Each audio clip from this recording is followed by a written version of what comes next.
Hello hi నమస్తే అండి. తెలంగాణ రాష్ట్రంలో ఫస్ట్ విడత ఎన్నికలు అయిపోయినాయి, సెకండ్ విడత కూడా అయిపోవడం జరిగింది. ఇక నెక్స్ట్ రేపు థర్డ్ విడత ఎన్నికలు ఉండడం జరిగింది. ఈ రెండు విడతల్లో కలుపుకొని మొత్తం కాంగ్రెస్ ప్రభుత్వం 50% ఎబో స్థానాలను కైవసం చేసుకోవడం జరిగిందని ప్రతి పేపర్లో చూసుకోవడం జరిగింది.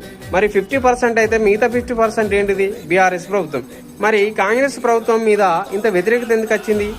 మరి వీళ్ళు ఫ్రీ బస్ ఇవ్వలేదా? ఉచిత కరెంట్ ఇవ్వలేదా? గ్యాస్ ఇవ్వలేదా? మరి ఇన్ని ఫ్రీ స్కీములు పెట్టినా కూడా మరి ప్రభుత్వం పైన ఇంత వ్యతిరేకత ఎందుకు వచ్చింది? అదేవిధంగా మన భూపాలపల్లి జిల్లాలోని మంత్రి నియోజకవర్గం అనేది కాంగ్రెస్ కంచుకోట. మరి ఇప్పుడు ఐటీ శాఖ మంత్రి దుద్దిల శ్రీధర్ బాబు మరి తన నియోజకవర్గానికి ఈ 2 సంవత్సరాలలో ఏం చేసిండు అనేది చెప్పవలసిన బాధ్యత ఆ మంత్రి పైన ఉన్నదని ఈ సభాముఖంగా తెలియజేసుకుంటూ మేము థ్యాంక్ యూ. నా ఛానల్ లైక్ చేయండి, షేర్ చేయండి, సబ్స్క్రైబ్ కొట్టండి. Thank you.